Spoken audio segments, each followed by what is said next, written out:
There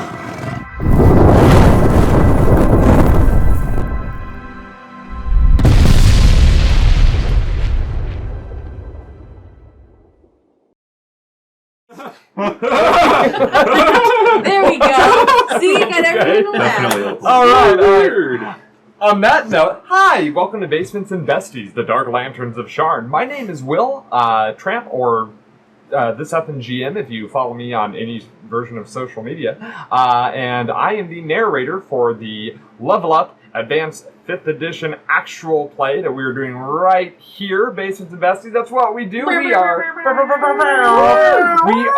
sponsored by Ian Publishing. Hey, Ian Publishing, good to see you. Thanks for the sponsorship. I just caught the hiccups. Real bad timing. Thanks what? Thank you, Ian Publishing. Thanks, Ian Publishing. Thanks. No, thank you. Thanks. We mean it. We mean it from the bottom of our hearts. We do. No, it's not sounding sarcastic. No, we really do. We really appreciate it. Okay, so let's go ahead and jump into things here. Tonight's question for your characters to introduce yourselves with. Tonight's question is, what does Brayland mean to you? Dennis, we're going to start off with you. Dennis, by the way, is our brand new player who he just joined last week. Just go ahead and introduce yourself and your character. I'm Dennis McGowan. My character is RJ, the Warforged adept, who is exploring his place in humanity while dedicated to Brayland and protecting Brayland. Protecting Brayland, love it. And Brayland, to him, is a place of exploration and home. It's the first place that has accepted his kind. Now, here's a question. There were many creation forges around, including, I believe there are some in Undair. A lot of them were based in Seer, some of them in Karnath, and a few of them in fact, Sharn itself. Do you know where RJ was born? RJ actually was from one in Karnath originally, but his scout troop, after being created, was actually sent to join a group that was with Brayland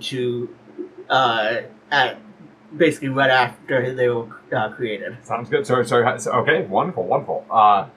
Good enough. Okay, so let's go ahead. So means exploration and home. Wonderful. Yes. We're going to go ahead and move from you to Deidre. Deidre, or Sarah, what does Brayland mean to Deidre?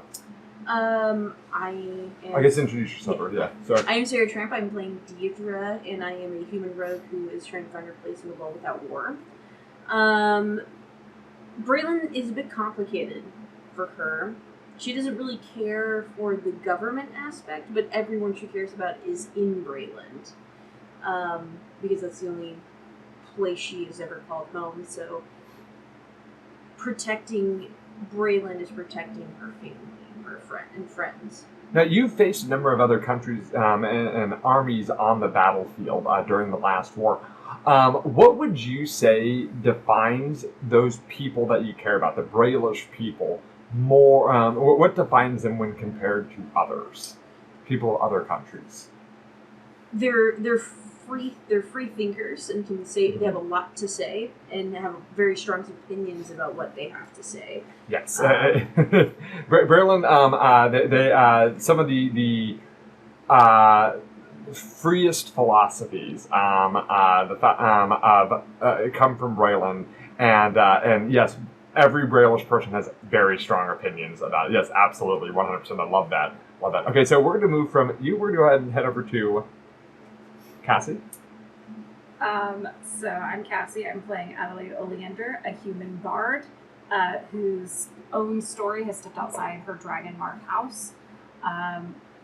So it kind of sounds like a repeat, but Brayland to Adelaide is it's people. It's the citizenry that make up Brayland. It's about people and about the community. I think the community ties in Brayland, I think, are something that she sees and notes as important. Now, we've heard some things about what makes the Braylish people stand out, but here's an odd question for your opinion. being as you were a part of House Ryan, which means you traveled probably, by the nature of your dragon marked house, you would have had to travel all over Corvair potentially. Where would you say felt the most alien to you? Of the main nations, if you say like the Demon Waste, it'd be like, where are you at? Right. Why were you there in the first place? Get out of there. The Mournland, weird place. So, I'm trying to remember my geography of Eberron. And whose people felt the most? Right. It's probably either Karnath or oh god, my brain just, the religious one. Brain. It's probably one of the two of them. I don't know if she's because the 12 is in no, that's the wrong. The 12 is in Karnath. Or it is as well. Yeah. So it's probably, she was then in Karnath, so it's probably Karnath. Yeah, they're a very militaristic lifestyle there. In fact, actually, I believe while you were there, they would have been under military martial law. Yeah. Yeah. So I think that was probably the most foreign to her. And also, besides the militaristic, I believe their society tends to be much more closed up, much more stylistically buttoned up, but also just a more almost kind of repressive society. I'd say the idea of showing an ankle being taboo definitely originated in either Karnath or Thrain, but we know it was Karnath would claim it because, as they would say, they were the first of the human nations. Right. So I think that is also sort of alien to how she grew up in Sharn. Nude.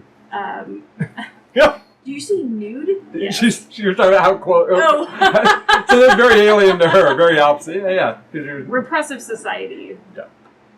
All right. Well, let's go ahead and move over to Colin. Colin, what does Braylon mean to you? I'm Colin. I play Brock, the bugbear berserker who finds life a little bit dull without an explosion every now and then.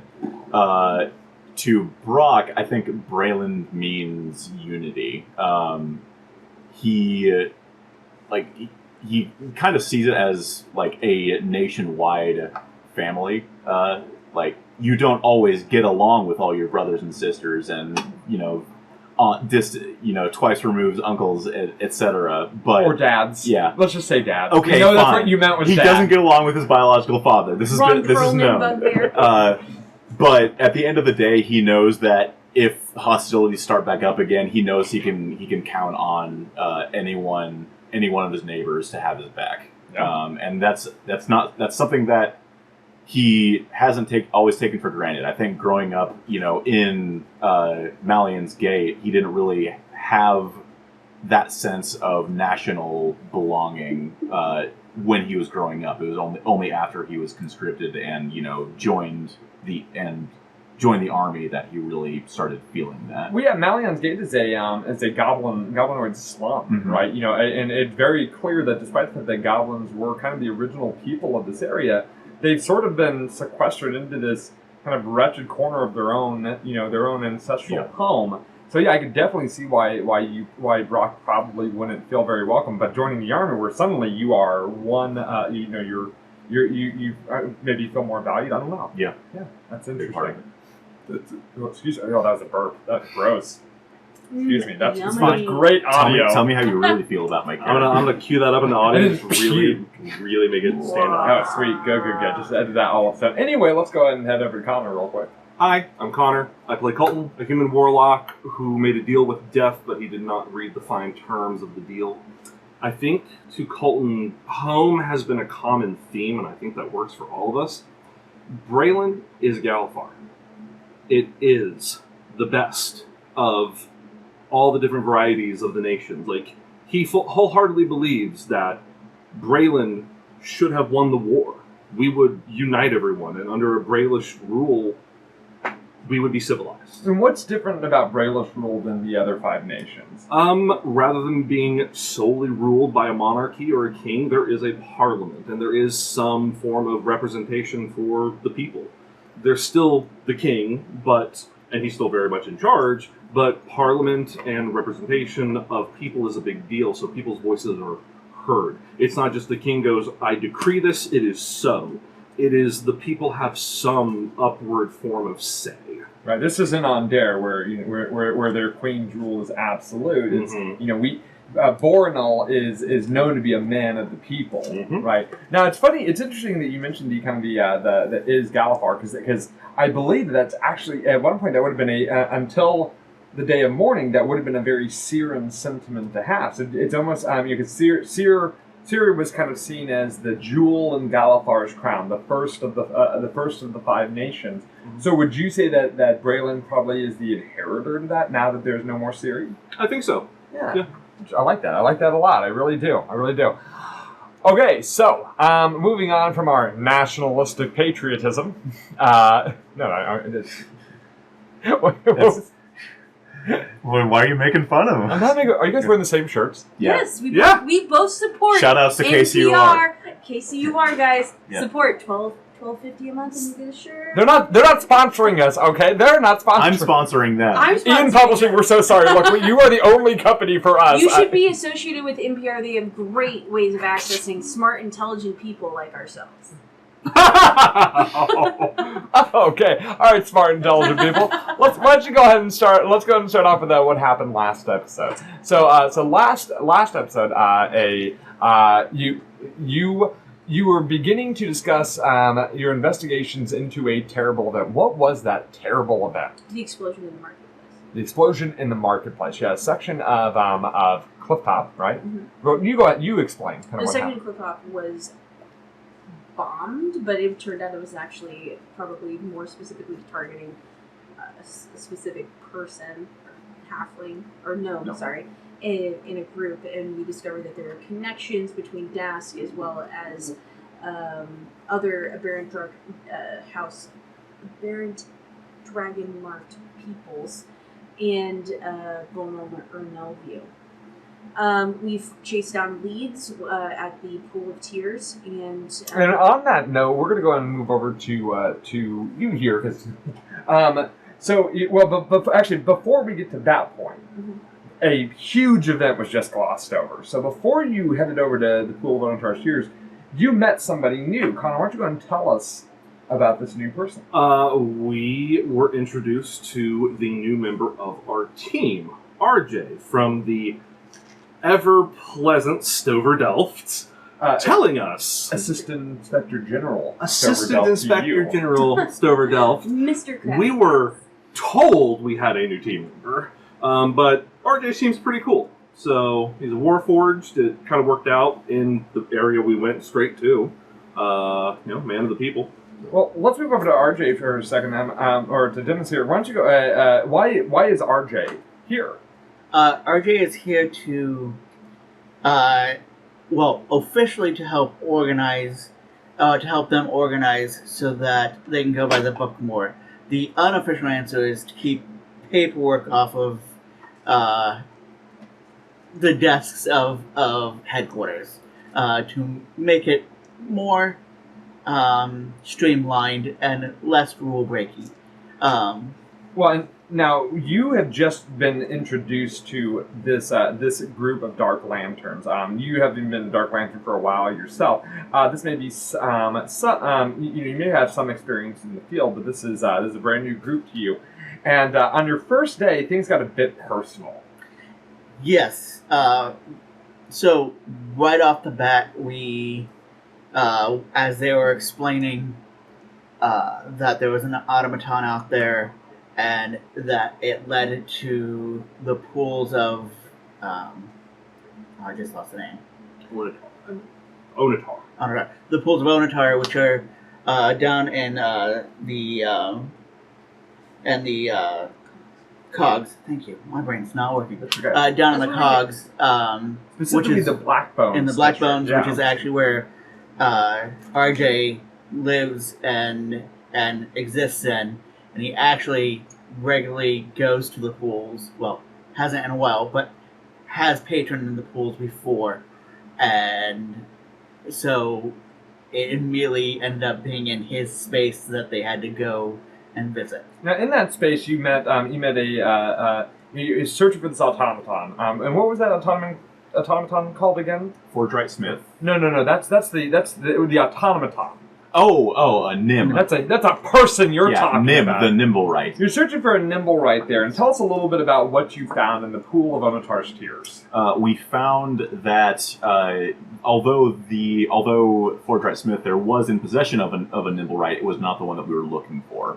He had purchased it from the captain of a ship at the Cirque du... It was some circus in the Cliffside district, if I remember correctly. Our own Deidre had been there before. Mm-hmm. So that gave us a new lead to pursue. So that gave you a new lead to pursue, but you also learned of another lead last session. Why don't you tell us a little bit about what happened? Actually, real fast. This was not the Nimblewright you were looking for. What are you looking for? What are you looking for in a Nimblewright, Cassie? Well, we're specifically looking for a Nimblewright who was wearing a floppish red hat with a feather and robes. They were clothed. They had a sharp, pointy Van Dyke beard and looked like a famous fencer. Is how the specific one that we're kind of. And what did this one look like that you saw? Nim has hair that is made out of metal feathers. Yep. So definitely not the one you were looking for. Now you did get some more leads though after you left the pool of Onotar's tears. What happened after that?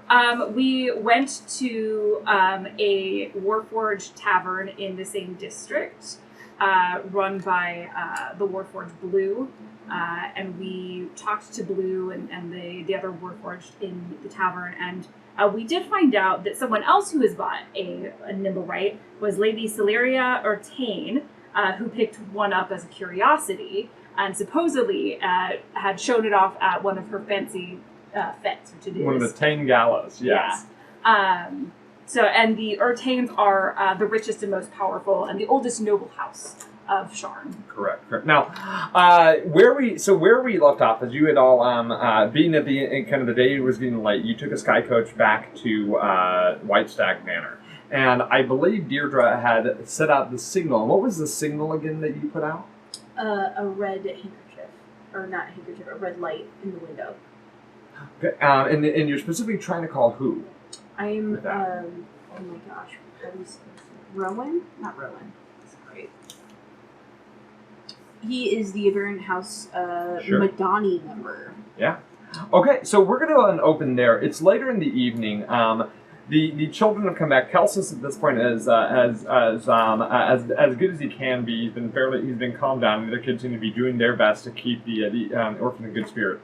Where are you staying tonight? Why don't you stay here with us? Do you have the space? There's the empty room across from the attic room. Yeah. There's not See? a fireplace there. That's acceptable. I can do that, or I can be out here on the main floor. Either way. Just give you some privacy. Yeah. I appreciate that. Thank you. So for the evening, you hole up there. As all of you are getting some rest, for those of you who need rest, the kids have been put down to bed. You can hear the sounds of the tavern below, kind of getting raucous. But you have a meeting. So kind of later in the evening, probably somewhere around the stroke of midnight or so, you hear a tap on your window.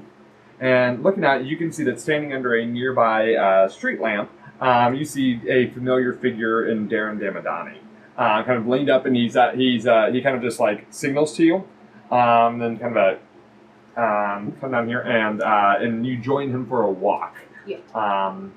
Through kind of a nice stroll through the somewhat cooler airs of the evening through the Cliffside district. The streets are still not necessarily packed to the gills with people, as this is not a red light district, but there's still people milling about.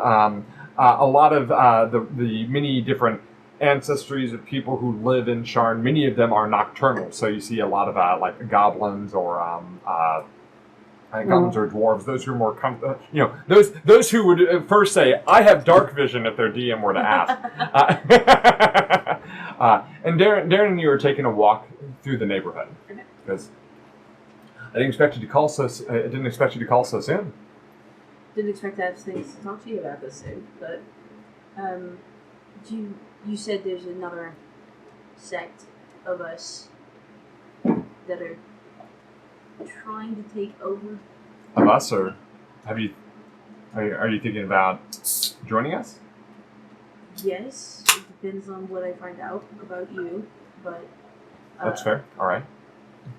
Yeah, there's two groups of House Tarkan. Are you guys looking for a gnome at all? We're looking for anybody who bears who bears what we bear. Do you happen to do you know someone else? No, I don't know anybody else, but the issue is that we have two very marked tailing a gnome that ended up dead in the explosion in the marketplace. Oh yeah, I heard about that. Yeah. I didn't quite know what people were talking about. I don't live here, but I mean, look at you. You live over here. he kind of looks down at his like his kind of like long brown coat and long brown coat and like button up shirt and I can imagine jeans and a button up shirt and a duster. Because yeah, I suppose not. I don't know what that means. You're from higher up, yeah, right? No. Oh, you dress nice. But I digress. Two dead, very marked people. Well, thank you. First of all, you look nice yourself. Two dead people. Okay, so I don't know anything about this. Yeah, so probably isn't that. Well, but they're after a gnome. They were after a gnome. The gnome's dead. Oh, okay. Is there anything else you can tell me about this? The issue is, if it ends up being you, why would I can't do everything that's going on. But If it is me, then you've just tipped me off that you know. yeah, That- I know. But So- I have to ask. All avenues must be explored. Look, Could you just do me a favor? Just so, because then I can tell you more. Could you just let me do my thing and not push me out you want to go into my head? about this specific thing? I can't sort through everything. I can only think about what you're thinking about. Give a deception check because that's not true. So go ahead and give a deception check, and we will go against Darren's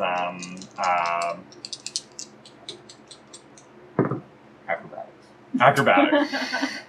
Mental acrobat. 15. 15. Okay, I'm gonna give him an insight here, real quick.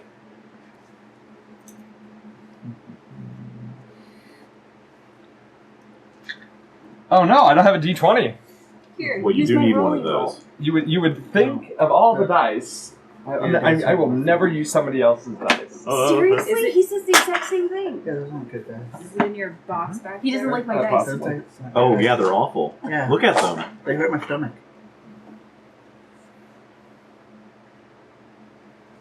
He goes, no, I don't think that's true. What? I don't. Look, I don't, I know you don't trust me. And I'll be honest, I don't necessarily trust you, but I'm not going to let you root inside my head. If that is what would be needed to be able to trust one another, well then you would always have an advantage that I could never have.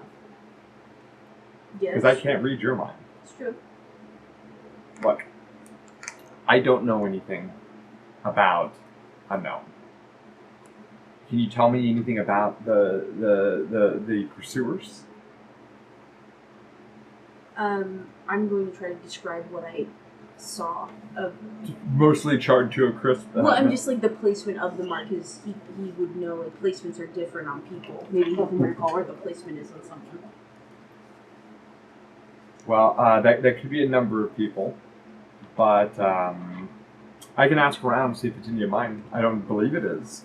I really, really hope. And frankly, chasing someone through the streets is pretty obvious, right?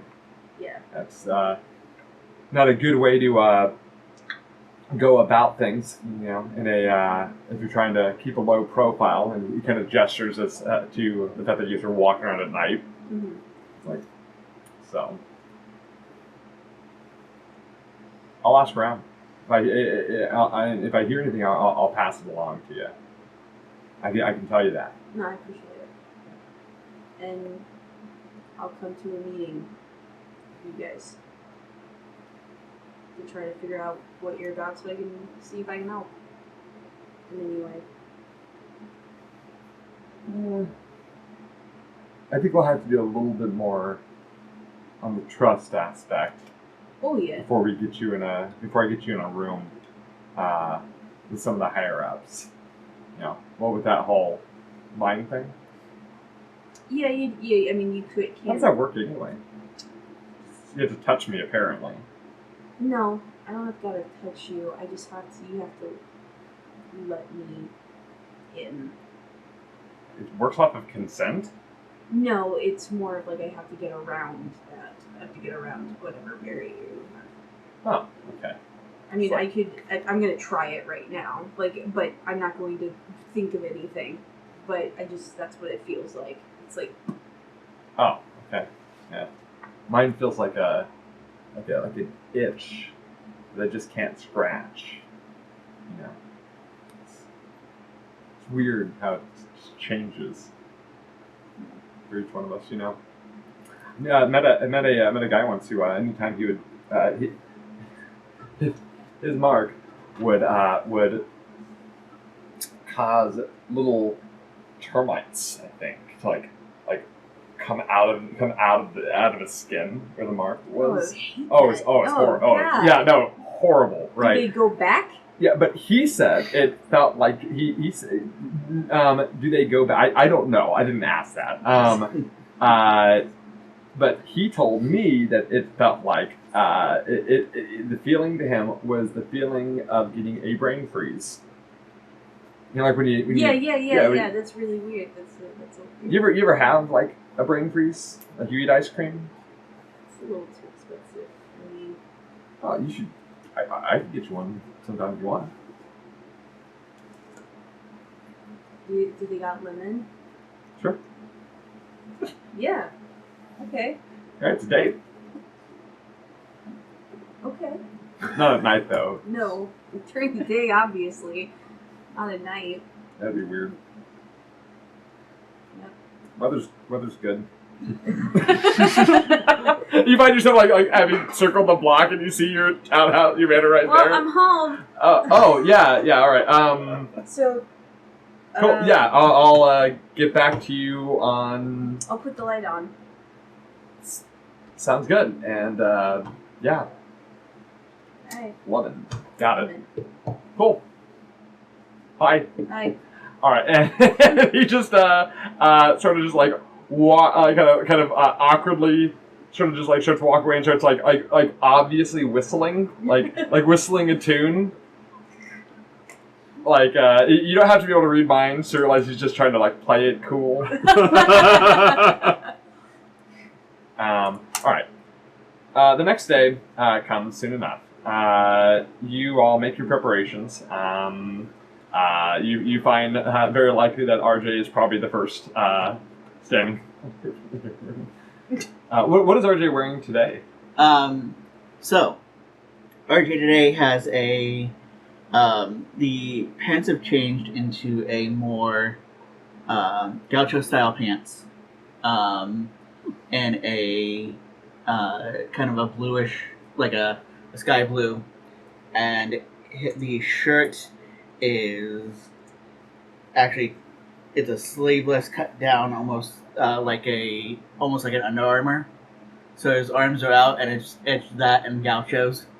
Showing off his shoulder. So now you see his arms. Interesting enough, you actually see that the wood that makes up his arms isn't like, because a lot of the Warforged, especially since we were down there before, it's a lot of metal and built up here, or if it's wood, it's solid. You notice that it's actually really thin wood that makes up a lot of his limbs. Very almost like reed-like or bamboo-like of the black wood. Thin kind of gives a lot, and on it is wood carvings that are then painted and stained over that look like what a wood version of a human tattoo would be. That's cool. That's rad. Left side is almost a full sleeve. Looks a lot like military insignia. And on the right side of the forearm is a black lantern. Ooh. So you make your preparations and what? Hey RJ, what's the regulation on being up? What time? You're supposed to be up every day. I don't sleep, so Yep. I mean, technically, you guys need to get your full 8 so that you all are refreshed. I would say, based off of what our normal processes is, I'd give an hour of prep after that so you guys don't smell, because humans smell, or creatures of the living smell. So, Yeah, we smell. Rock walks by brushing his teeth. sorry, he's just holding a mug. I just imagine he's holding a mug to this is don't talk until I've had my coffee. So if we're in and lights out by 11, I'd say we're ready to go by 8. Right. Now, if we don't have anything, I ain't gonna. Again, I'm not trying to report anything. Is I'm there not trying to. anyone that is not awake at 8 a.m. and downstairs and ready? I probably am the last to get ready because Oh, I was my gonna say me. toilet takes some time. I'm going into the kitchen, I'm grabbing a pot, a spoon, and I'm going to walk up to whoever is not awake and ready, and I'm going to go, ba ba ba ba ba ba I'm ba. awake. 8 I'm just o'clock at my regulation. bed. Outside of your door, do you hear the sound of pots banging?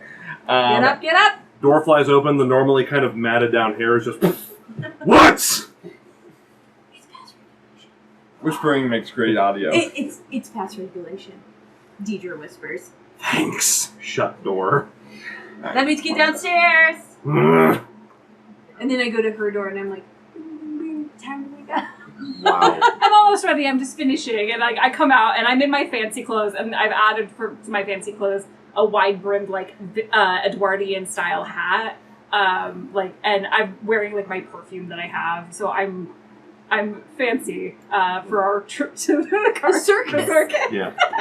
When you come down, RJ is like that. That looks great, and at some point, I need to know where you got that hat.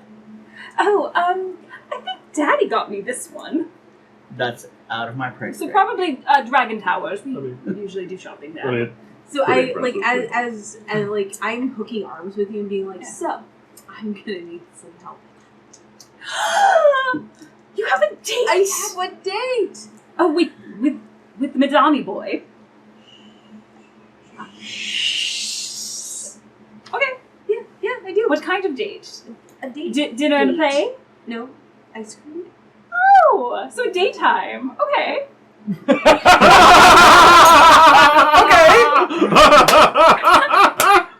Wow. No, that's great because everybody wants to go to like a play, like a Farleon play for their first date. But then you have to sit and you're watching, which is great, but you don't get this chit chat between, right? So you can eat and talk while you're eating your ice cream. So that's great. That's lovely, lovely. We'll pick out an outfit. I'll do your hair, and makeup. Yeah. Just let me know when. Okay. This sounds Do you really think she's gonna be that good at the banter? Did lovely to Whoa. talk I'm good at to. banter. I can talk to people when I want to. When I want to. Diddy's I've seen that so far. Diddy is a lovely conversationalist. Thank you. You're welcome. You're welcome. the big poofy hair is in the messiest ponytail you have ever seen him with. Just the hat. You guys ready to go to the circus? Let's go! Maybe Mo will be there. Let's go. After a day of reliving Mo. traumas, yes. Mo? He's Floyd's friend. Yeah. He was at the circus last time. He gave me info. He likes lizard on a stick a lot. Who doesn't Hey. who doesn't like lizard on a stick? It's good. Is this another What's it date? taste like? No, it was not a date. Hmm? This is What's Lloyd. it taste I went with Lloyd. Okay. It's Lloyd. Okay. It's not a date. It's Lloyd. It's like chicken, but stringier. A little crunchier because of the scales. Yeah. It's not bad. It's good. You know, it's good street food. I gotta take you to this. I gotta take you to this one stand. They get the spices just right. Okay.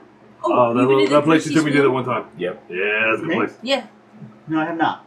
But as you could tell you- from our place, we don't have to eat, but we can, and I am slowly experimenting with enjoying food. Oh, so you can. John's going to make a slider soon. I've asked for it to be put on the menu.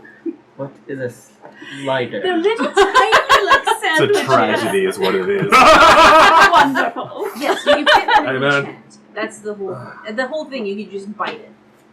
So you can have a variety on your plate, and while you're conversing and talking and hanging out, and you can have just, oh, I want to try this one with like the ham and the chicken and the cheese, and then the next one I'm going to try has the egg on it. That I mean- doesn't seem like that would fit you. No, It's a fun You just have gimmick. It's a fun gimmick, but like, you know. Gimmick?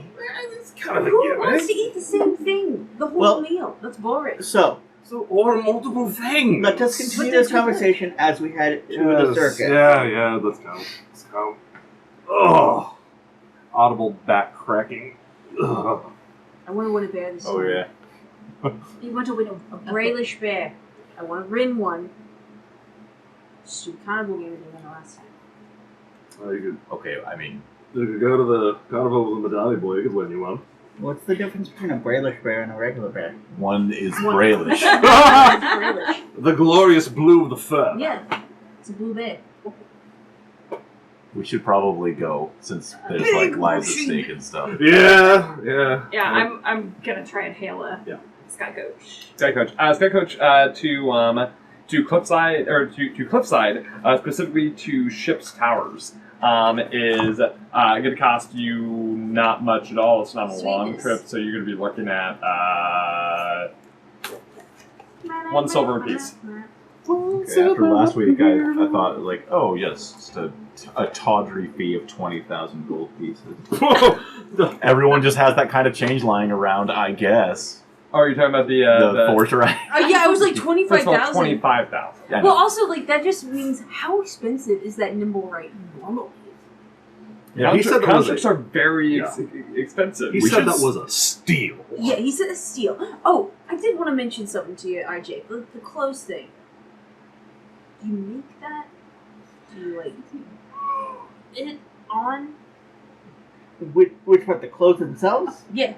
No, I actually like to procure clothes. In the warfare culture, as you notice, some wear, some don't. A lot of us that are trying to understand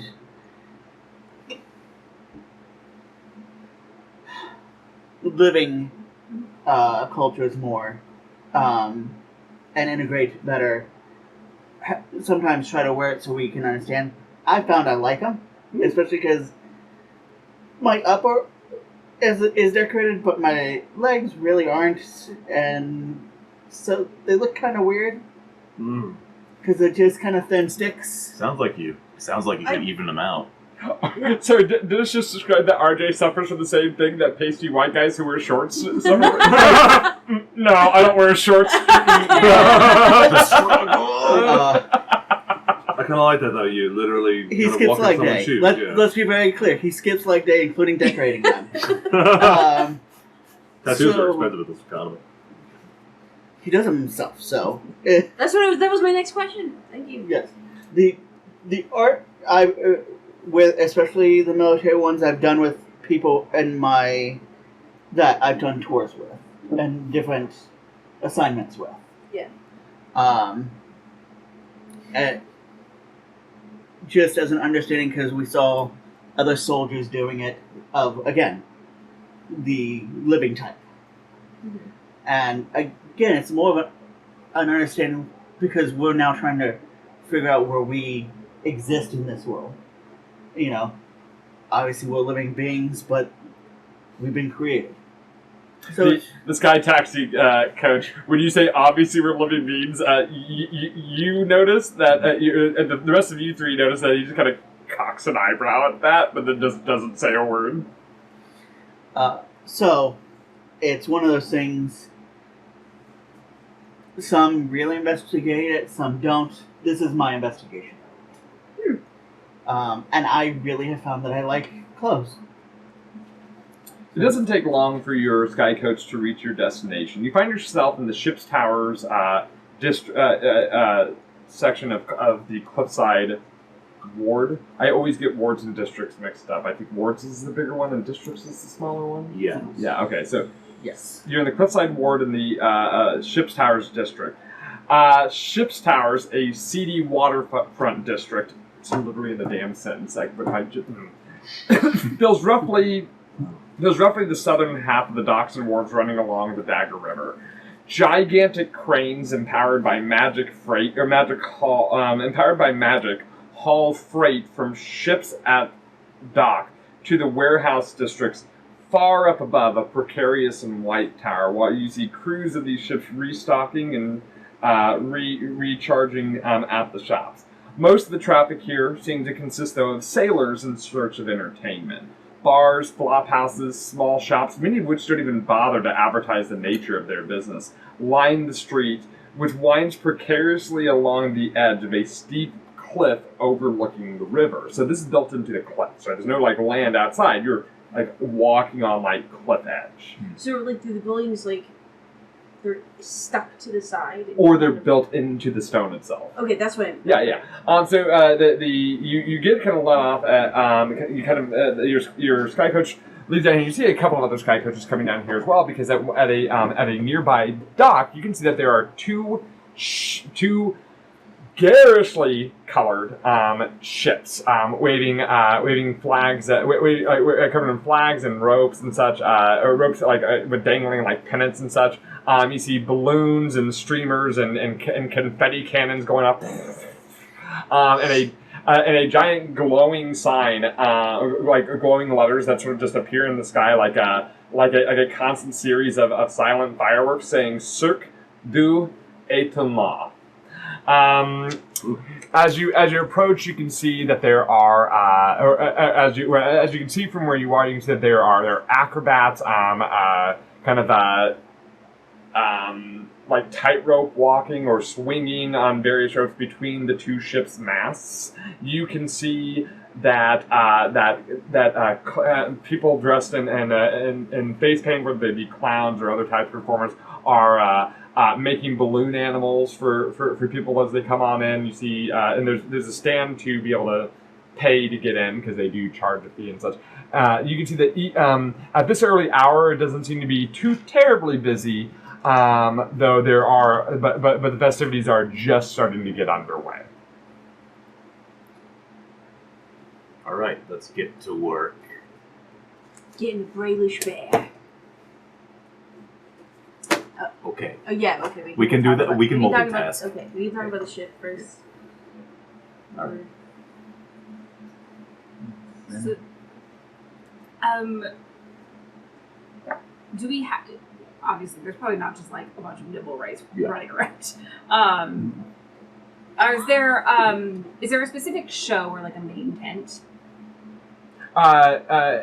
From what you can see, you haven't entered yet, but you can see that there don't seem to be any tents per se, as the entire circus seems to run in between these two ships, with a long dock in between. Okay. You can see that there are planks or leading up to each of the ships where there are various types of festivities and little booths set up. There's no tents. Okay, so it's open air.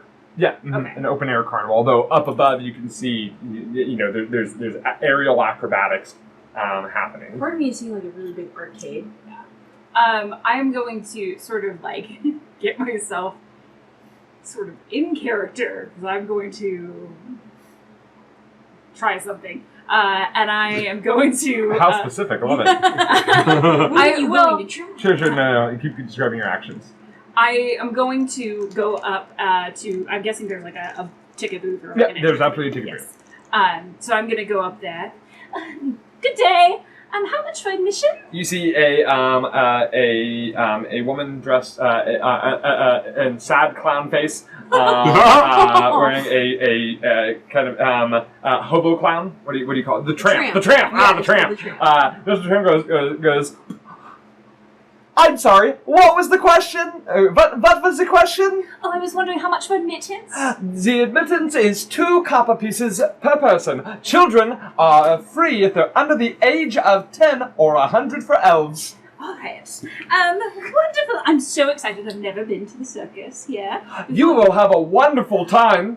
Oh, I'm so excited. I heard tell that you have some new fancy automatons in your circus. Is that true? No. Oh. We have acrobats and clowns, and we have she goes down a long list, but none of them are fancy automatons. Okay. Well, D leans in and goes, they bought them from a ship that's here. right. But they bought them from the... They're not performing at the circus, they were sold at the circus. Mm-hmm. I will pay for everybody. Oh, I paid for myself already. I got pulled out. It'd be 1 silver for the whole group. Well, thank you. Or you can just pay your own 2 copper. Brock is going to be kind of tailing behind Adelaide, kind of playing the role of like a helper who is expecting to have to carry a lot of things for her. Standing Colonel Fair, you see games of chance. As you pass on through, you see games of chance. You see food vendors. You see performers kind of wandering through at this point, lighter crowds of people. The ship to your left, you can see has in gilded gold lettering. You see the Outsider. On the ship to your, I'm sorry, that's the ship to your right. The ship to your left, it says in bright silvery letters. The Goyald kit.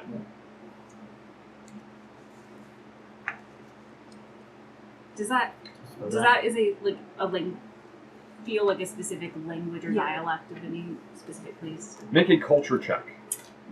Could I do that as well? Sure, make a culture check.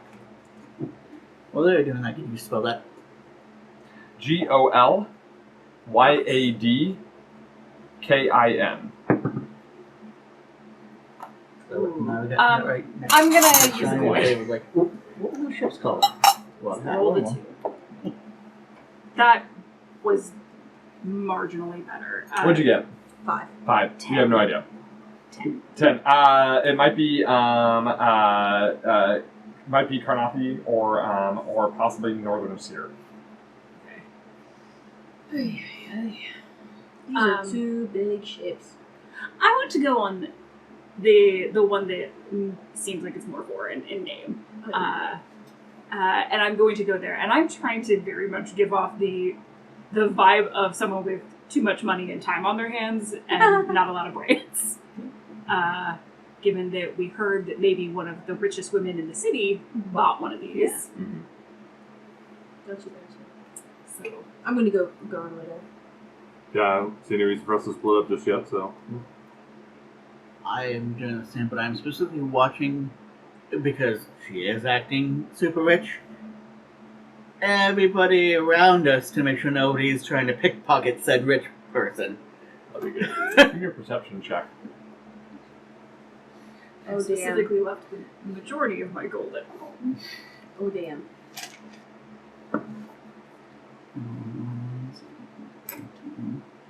19?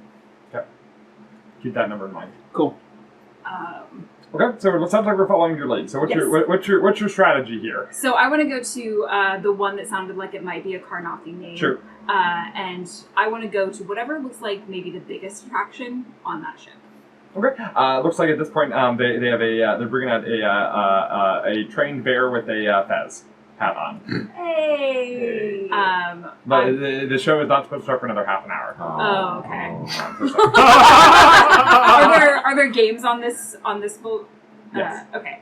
And food, and performers, acrobats going overhead. You see a number of carnival workers. You see intermixed among them are sailors, who are sort of kind of keeping off to the side and sort of kind of watching this all with kind of amusement. They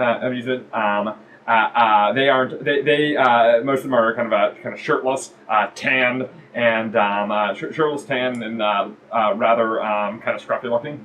I want to go to whatever game is nearest one of these groups of sailors. Sure. I'm gonna engage one of the sailors. I'm gonna try and play the game, but I'm just like rattling off how excited. They're not running games. Right. I'm trying to go to a game that's within earshot of the sailors. Okay, sure, sounds good. Then I'm just sort of rattling off how I'm so excited. I love curiosities, and I love all these. There's so Nothing's much more color. curious than throwing a dart at them. They're moving balloons. For the low cost of 1 copper piece, you get 1 dart. For 2 copper pieces, you get 2 darts. But we're running a special right now. You pay 3 copper pieces, and you get 3 darts. I want 3 dots. 3 darts. Here you are. If you can get the smaller, if you can get 3 balloons, and you're just rattling off like a very complicated list of which balloons to hit to get which prize. Okay. And as he's doing it, I'm literally doing the calculations. And I'm like, that doesn't add up and the probability is not in your favor. It's all in good fun. It's all about skill, my friend. It's all about skill. Would you like to give it a shot? Maybe you can prove the odds wrong. This doesn't work out calculative-wise. Learn to live a little. Ha ha ha. Yeah, I take the darts and I throw them at the balloon. Okay, make a 3 ranged attacks. Improvised weapon. Okay, so that would just be my dex. Yep, dexterity. 10. You managed to hit one of the bigger balloons. 13. It's also one of the bigger balloons. Natural 1. Natural 1. You managed to... Natural 1? Oh my god, natural 1? Oh no! So is it... Okay. I'm talking to a sailor. It's a catastrophic failure. Okay, my whole goal right now for me is I'm trying to be a distraction. How did this fail catastrophically? This throw. I think I hit the barter that's running the game. Well, you have to do a bit better than that. Hey, whoa, you're not going to get anywhere like that. Maybe you should...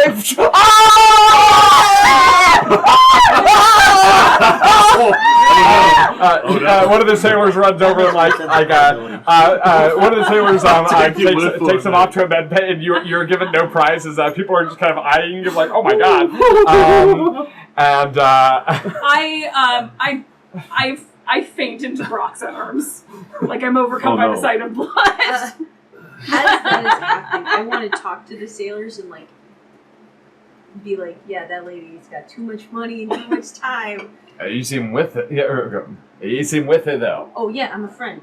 You're a friend. But that doesn't change what she's I doing. can't tell if your friend's the worst aim I've ever seen or the best aim I've ever seen. I mean, a fingertip? That's pretty impressive. Yeah, I guess. He's bleeding and he went to the med bay. That's not really a good day. I didn't say it was a good day. I just said it was an impressive throw. Oh yeah, no, it's an impressive Hey, throw. wait, She's look, good look, with I've been working on a boat most of my entire life. I'll tell you, you see a lot of blood. Just a quick question. Lady's got a lot of money. She heard that there's some Niborites to buy here. Have you heard anybody say they want to buy some? Whoa. Keep your voice down. Hey, hold on. Advertising all that business. Yeah, the captain's been doing some sales. Okay. Captain Motet. Yeah. You looking to get a meeting with Captain Motet? She wants to buy one.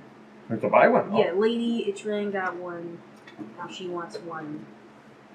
Meet me at the end of the dock here in about 10 minutes. 10 minutes? So yeah. Alright, well, He's Captain Motet.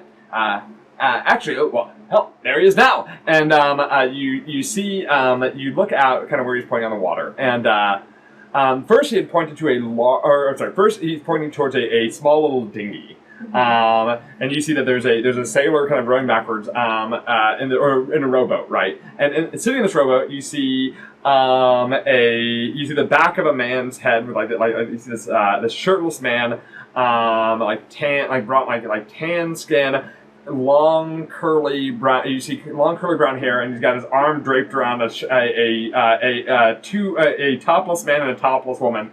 And you see just two, and they're all just like sharing drinks and going woohoo. And you can see that they're headed towards a very large flagship that's anchored out in the middle of the harbor. Yeah. With the name written on the side that you can't quite make out from here. Okay. Yeah, we'll get you right. Go meet in the dock in 10 minits. All right. Well, I gotta wait. I'll wake it up, and I'll be there as soon as I can get them. And them weapons. Those you're gonna have to keep them strapped. Oh. What do you mean strapped? Like tied up?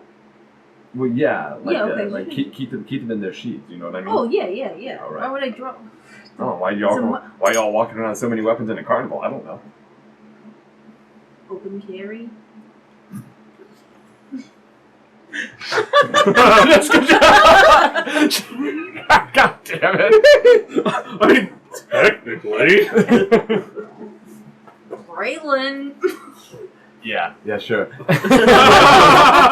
yeah, Braylon. And he'll go off. All right, so I'm gonna go.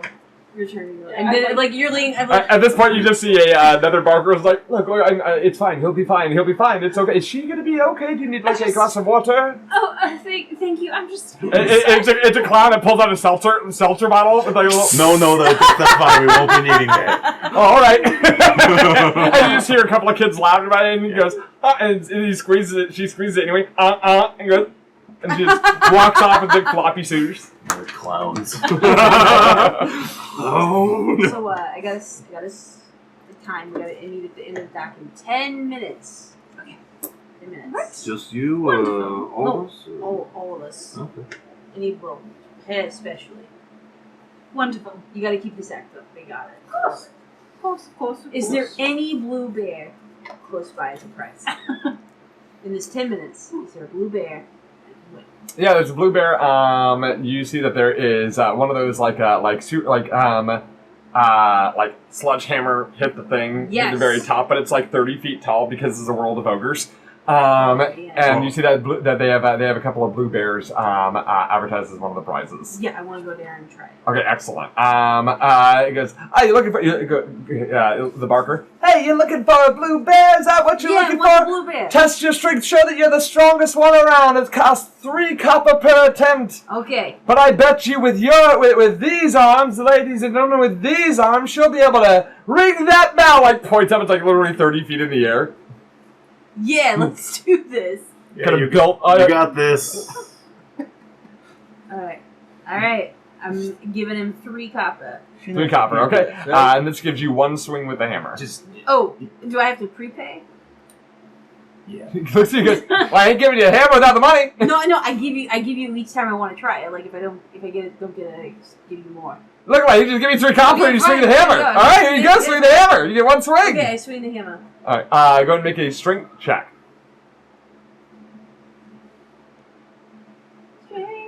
I suspect I'm watching her. I've somehow found cotton candy.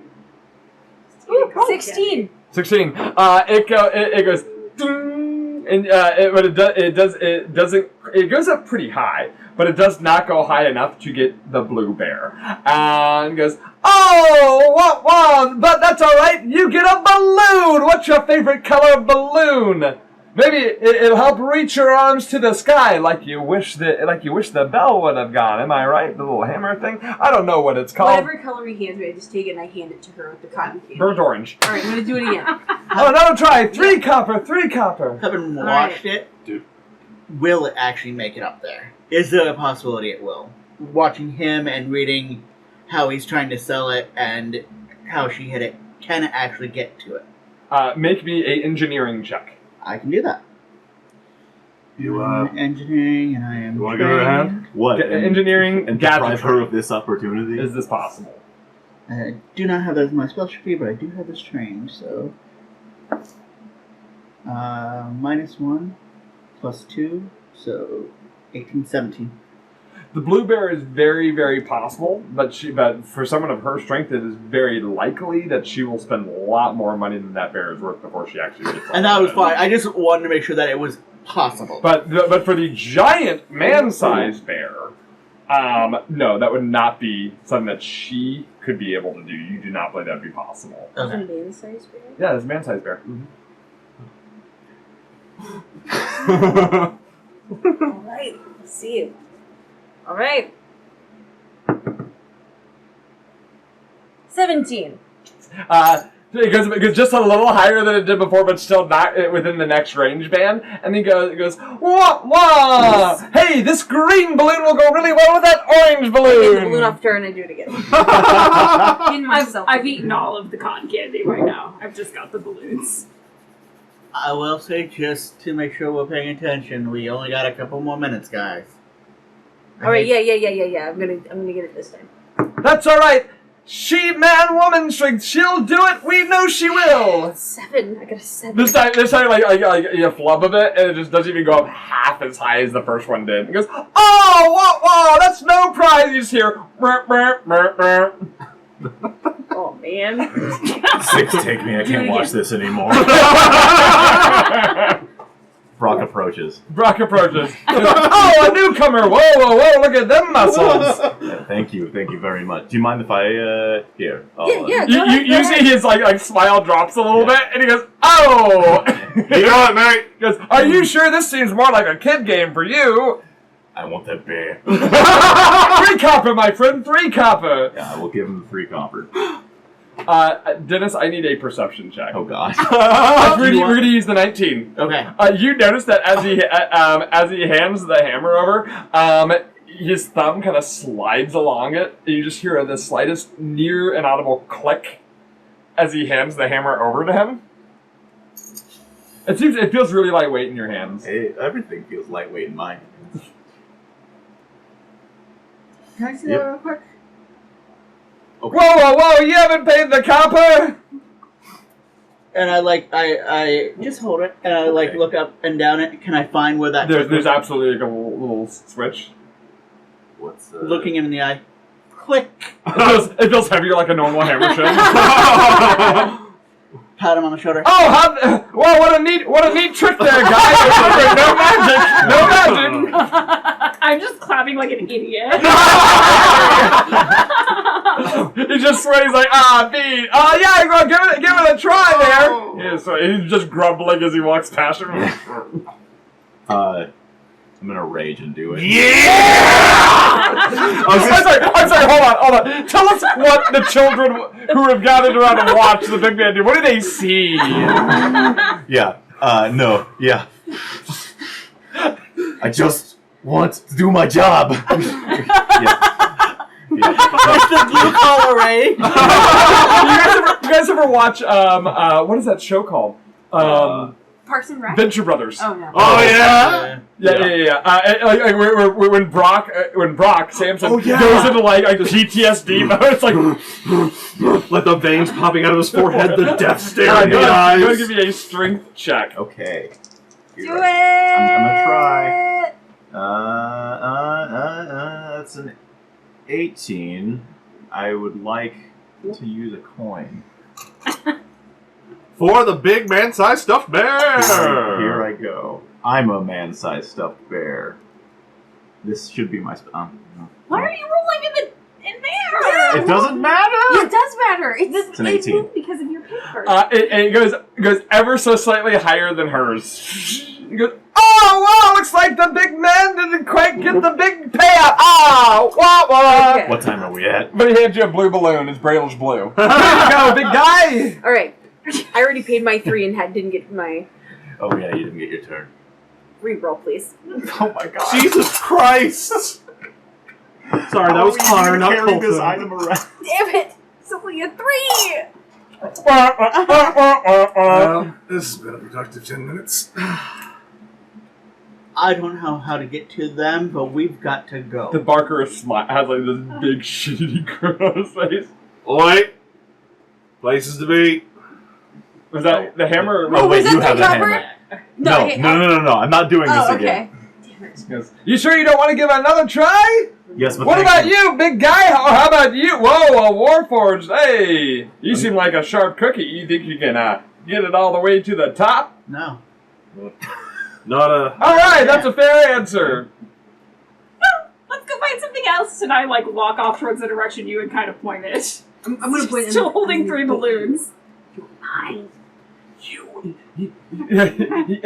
barker just you're pointing there. The barker's look at you and just kind of goes, "You will." Gives you a big wink. Anyway, where are you headed? To the meeting spot. They are waiting for you there. They go. They're kind of tapping their foot as you arrive. See a number of sailors. You see one particularly tall woman who is wearing a bright orange black spotted bandana. I think that she's got a vest on, and kind of like puffed out green pants. And she kind of gives you as you approach. She's very tall.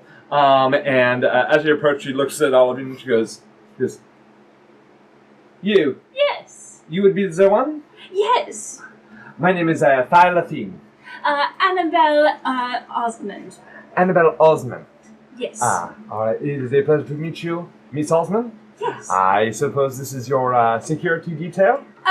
Yes, something like that. My entourage. And quality control. I want you to give me a performance check. Acting. Is there any way we could assist her? You didn't. Oh. During that conversation, you. I thought it was. I'm gonna reroll. Hey, you can do it. It's the one skill I can't use my new thing on. That is much better. 23? No, sorry. 20. I keep looking at the save and not the 20. That is the number you will use throughout this, because again, you are the central focus of this. Otherwise, what I would do is a whole group check. But I figured I'm going to give her moment to do this for a minute. As you well, please after you. My apologies. What did you say your name was? Annabelle Osmond. Osmond, Miss Osmond, or Lady Osmond. Miss Osmond. Miss Osmond, never married. Not yet. Come on. Please join us on the boat here. We will be heading to the Adelaide. And as you begin to sail across the dagger, you see that in bright gold and silver lettering, you see the Adelaide written on the side of the ship. That's a nice name for a ship. Yes, we know the captain is his first true love was the Adelaide. It is a play, or is a character from a play. He is in love with the arts. It is why the Goyard King is named so. It is why the Outsider is named so. The Captain Botet is a big fan of the arts, which is why he is the leader of the fleet that brought you Cirque d'Etournement. Wow. How impressive. Captain, he is an impressive man, Captain Botet. You are looking to purchase the number, right? Yes. Yes, I had heard that Lady Artane supposedly had purchased one, and well, she sets fashion trends. That is what many of your kind have said on the boat. Yes, she seems to be quite the big hen in the small pond. Something like that, yes. Yes. When she says your kind, what does she mean? I'm able to discern what she means. Are you going to use detect thoughts? How do you figure that out? Yeah, I'm going to try to do it. Detect thoughts to see what she means. Okay. Did she any save against detect? How does any save against that? It's a wisdom save, but she doesn't. But is it only a save if you dive deep, right? Yeah, if I dive deep. But you're not diving deep. But right I'm now. not. Yeah. I'm just trying to get surface thoughts. Sure thoughts. You just see flashes of money, coin, purses, rich people. Money. Okay. Yeah. What does she mean by your kind? Rich people. Okay. Yeah. You're gonna get that flash in your mind. Final. Okay. So, do you have several available or something like that? Or I do not run the business side of things. This is a conversation you will have to have with Captain Botet. I'm not sure what the stock is, but I am a is the captain's first mate. Is her accent indicative of a specific place? Siren. Siren. Okay. Yes, I'm so excited. I've heard of really fancy ones that look, that they have accessories essentially. Yeah, each of the Nimbrites are unique. They are not like the and she, like her gaze sort of like stops on you for just a moment, because they're not like the iron golems that you may find in certain places. The shield guardians. No. The Nimbrites are each one is its own individual work of art. That is why the captain sells them. For if it is not art, it is not worth having. Of course, it is functional. She smiles and distracts.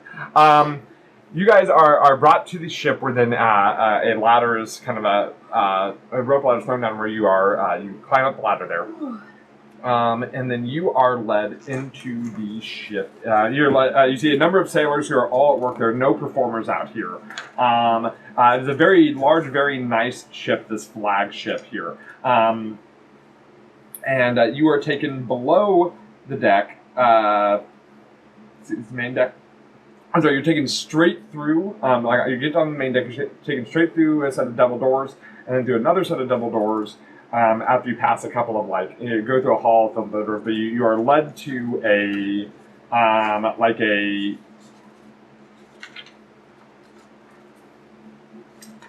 Oh, I only have half the rooms listed here. Well, that tells you a bunch.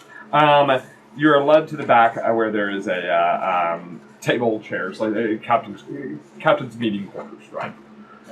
Sure. There are nice plush velvet seats seated around a large ironwood table, and the Phi will say, "Please take a seat, and the captain will be with you momentarily." Oh, thank you so much. Brock is going to stand behind Adelaide's seat. Balloons. Yeah. You still have the 3 balloons. Here, let me tie them around your wrists so they don't float away. You are there's a decanter of wine, of chilled wine on the table, as well as a number of glasses, more than enough for each of you to have a goblet.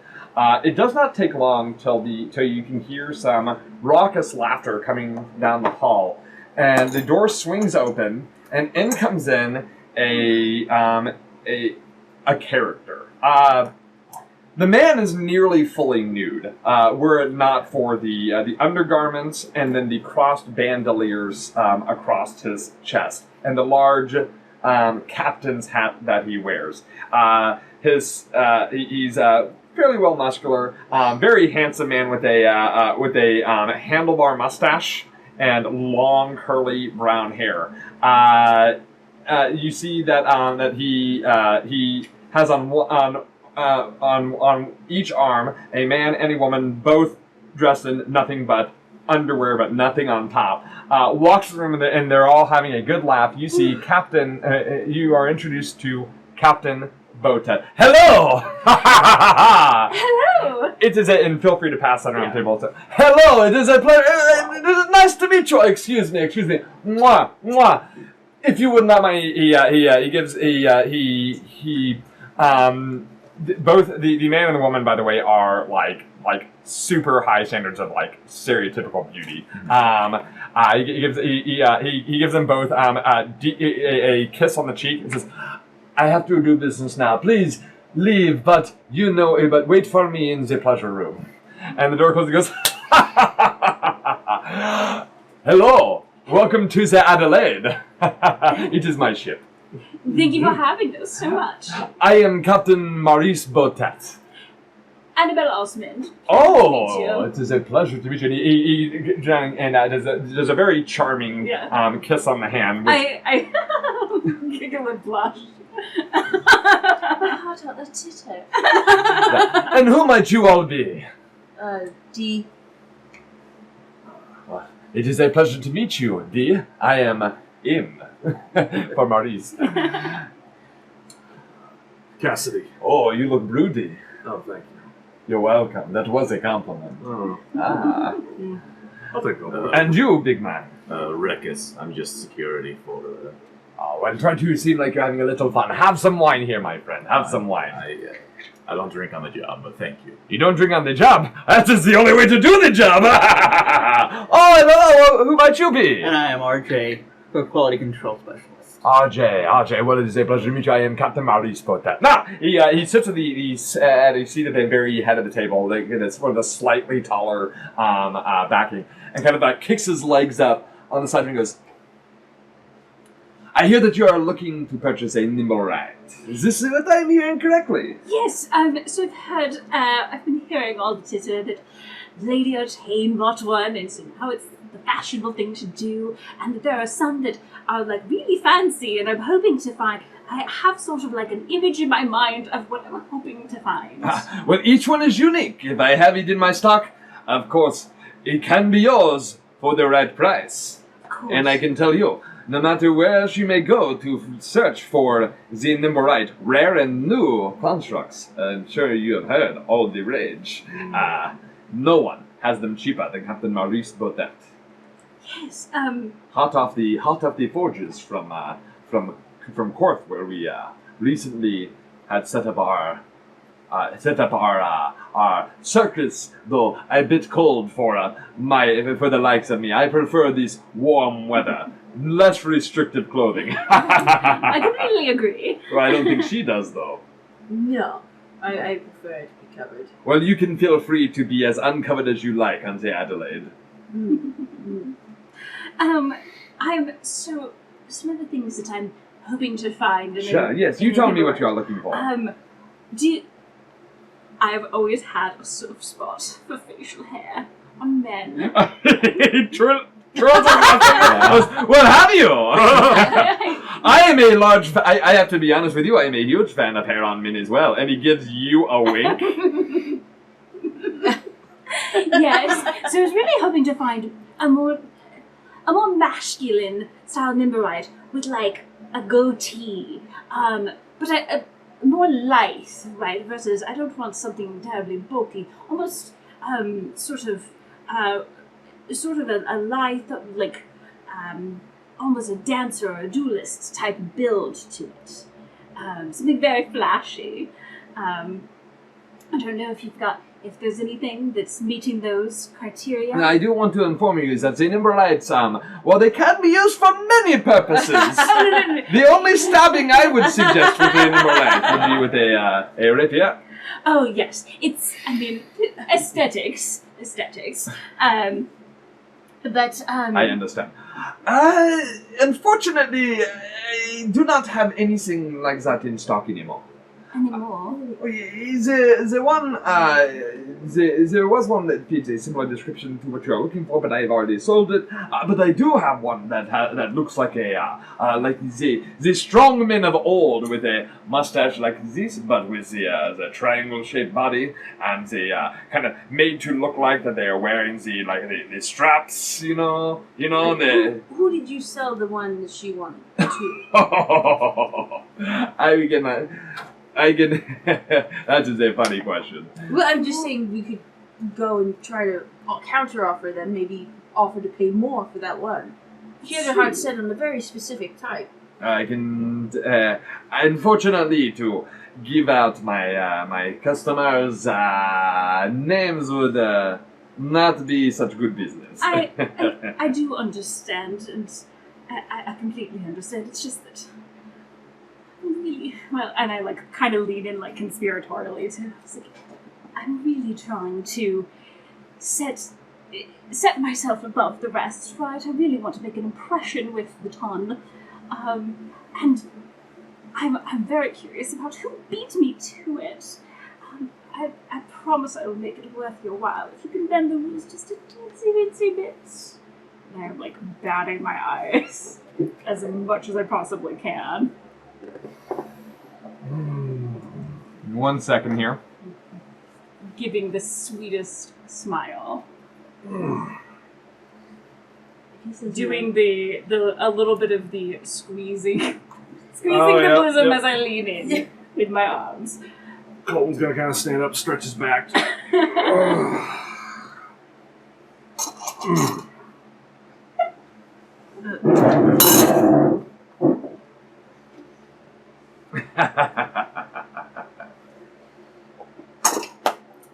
I cannot. Look, it is not that I do not find you charming, and I do, but the clientele that comes to me for these nimble rights, they come for discretion, and to give out such personal information, that would be. I'm certain I can interest you in a different model. Surely there must be more that you would be interested in than just a handsome mustachioed man. I'm going to be honest. It was meant to be a surprise, but now if I can't do it, then I suppose it's nothing to be said. I wanted to stage a play starring this nimble-right. I had its whole character in mind to feature the nimble-right in the play. How marvelous, how new. But it really must be this figure that I have envisioned. I see. Give a deception check. Not my dice. Can I detect thoughts while he is working on this? Sure. Surface ones? I'm going to use my intrepid. Do it. So that is 20. Okay.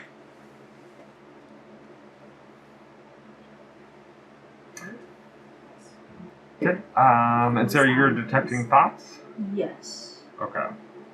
All right. Hold on. Can't describe the thoughts because explicit.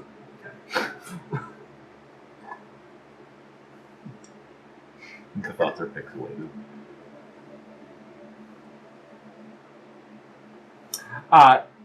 You can't get in. Oh, okay.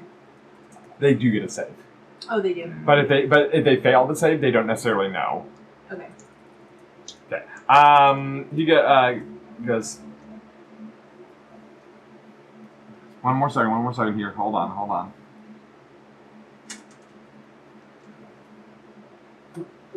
Okay.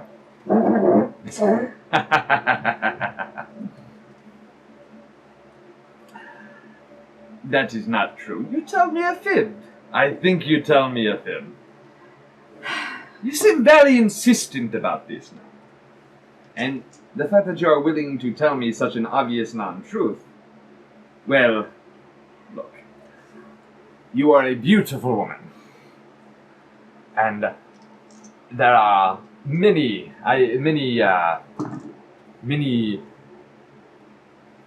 untruths I will accept in certain circumstances.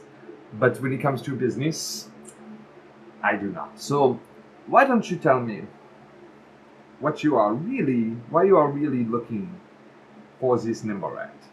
Why is this one so important to you? And then perhaps we can come to some sort of accord. Otherwise, I will have to ask you to leave the ship, because I have a certain engagement I would like to get back to. This one's been described to me before. It's running around in town, apparently. And doing some not nice things to people. What do you mean? Seems it caused a ruckus up in a market, is the rumours. Which I find very interesting. I care deeply about the people here in Sharn. So to hear that Talking like graffiti? Are we talking about theft? fires, I think I heard this from a town crier before. I was in the red light district all last night. All those town criers began to yell so loud. There was some sort of explosion yes, up in the cliffside. Yes, I keep on cliff top. Oh, my apologies, I am not from here. Cliff top. So you think that one of my Nimblerites may have been involved in this terrible affair? Well, Is that what you're saying? but it's curious because aren't they ordered or controlled by people? Correct, yes, the purchaser should have absolute control. If his Nimberite was doing something like this, knows that. Oh. See, that is not a Nimberite like a crime. They are not like they were forged, who are of their own minds and bodies. No, they are instead like a weapon wielded by another. That seems to So, my apologies. That seems to be the case with this one.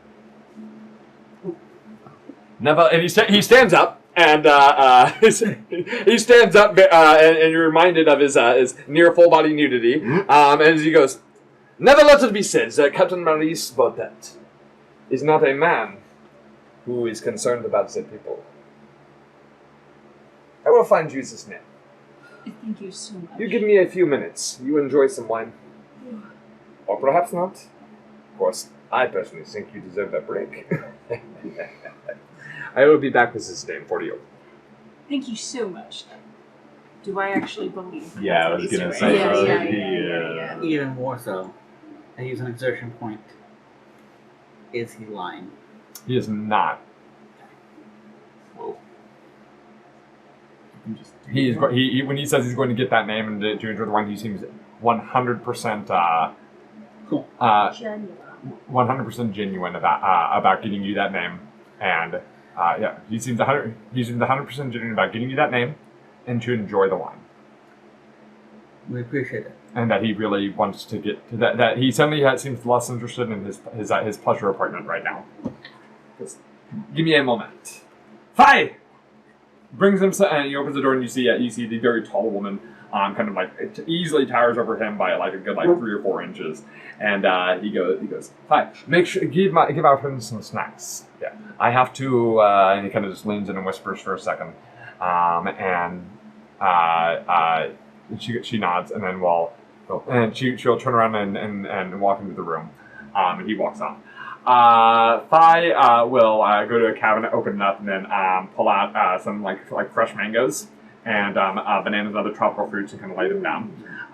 Please enjoy. It is you have aroused the captain's interest. His interest. Sorry. Yes. Will you be purchasing the number right? I don't believe so. I think we're going a different route with the captain. Well, I see. Many people do. Not that happy. Oh. It doesn't take too long. Does anybody drink any of the wine and fruit? Drink the wine and eat a mango, because he's never eaten a mango. It's delicious and ripe. Delicious. Yeah, I drink some wine. I say Colton will probably have a little bit of the fruit. Yep. Fi will actually, once those of you do decide to drink, she'll pour herself a glass and kind of go. I did not want to take it before you, but salud. Pop out a little pocket knife and just kind of cut off some slices of mango. Very good. It does not take long until Captain Botet reappears in the room. He kind of kicks up in there and goes, "I have an information for you!" And Fi almost falls off her stool like, "Damn it, Captain! Damn it, Captain! I'm a first mate, not a doctor." He goes, "Wrong bit." Well, I have he's holding a kind of a he's got a scroll in his hand, and he goes, "The names that you are looking for. Thank you so much, Captain. You are looking for, and this is very interesting. You are looking for the Erlantas. The Erlantas. Yeah, it is written down. The Erlantas, they are ambassadors from on there. There's like a little just ever so slightly. They purchased the number right with the pointed beard.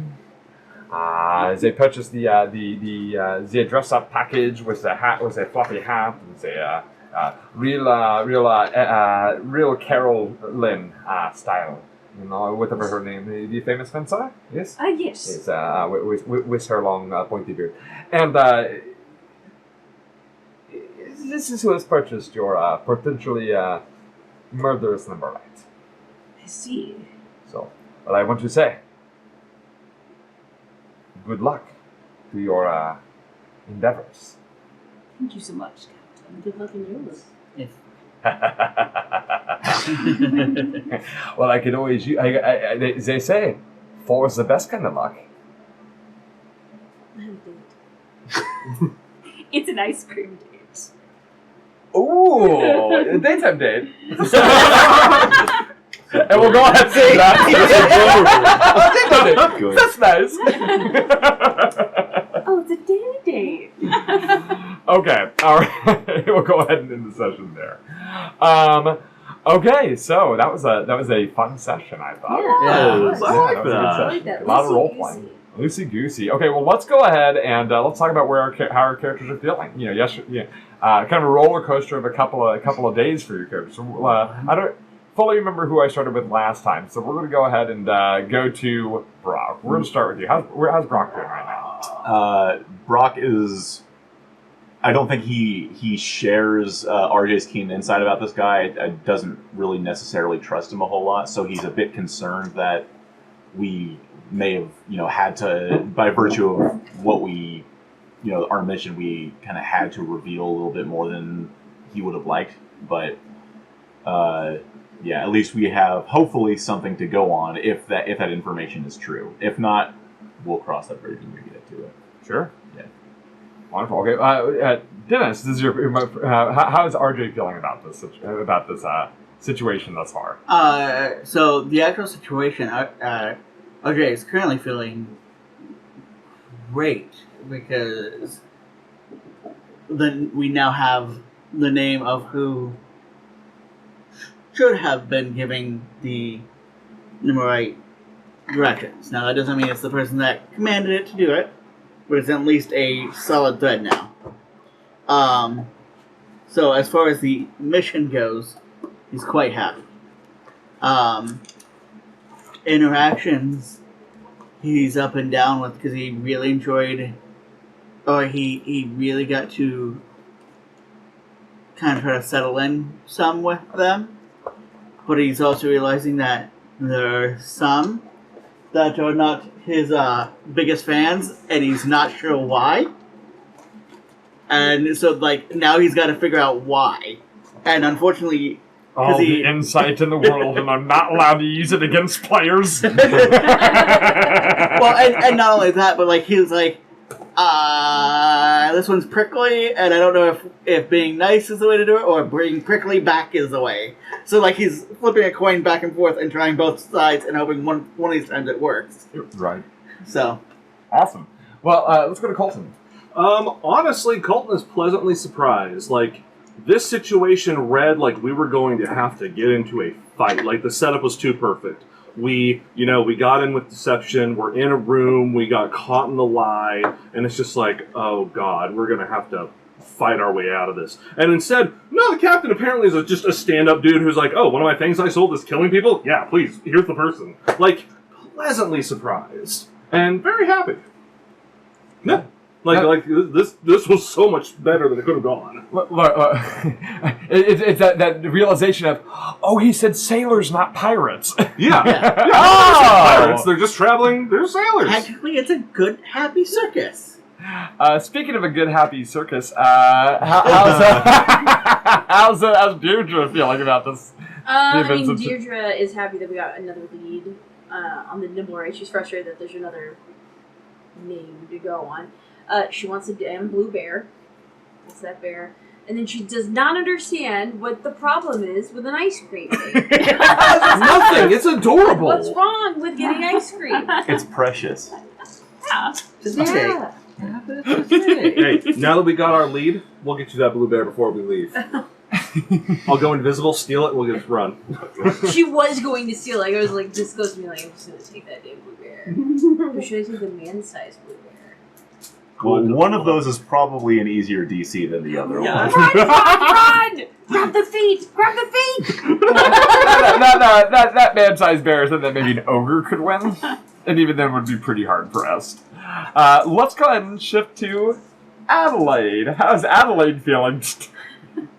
I mean,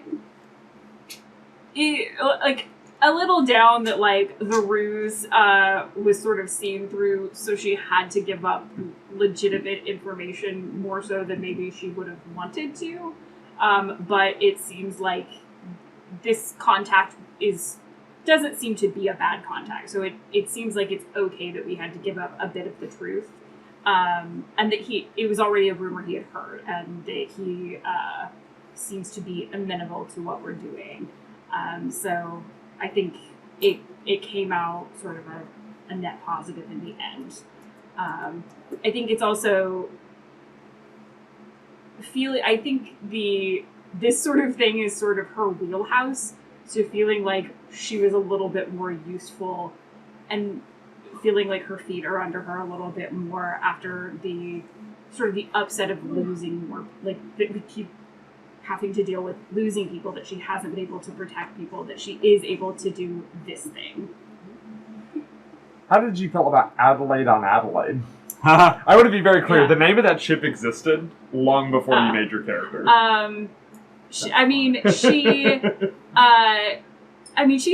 She's pretty skilled at being sort of a cover and going in disguise and things. So I think she's pretty good at like being able to just like set her name aside and not let it trip her up. And if it's a famous place, she's probably heard of it, right? Her dad's different in the theater. Very likely, yeah. So. I very much enjoy the fact that once you named it Adelaide, and I was looking through my notes and I saw that and I went, oh yeah, that's the name. Oh, this is gonna be great. I can't wait till they go to the Adelaide. All right, well, hey, great session tonight, everybody. Mm-hmm. Hey, you at home, thank you so much for watching. Really hope you enjoyed it as much as we did.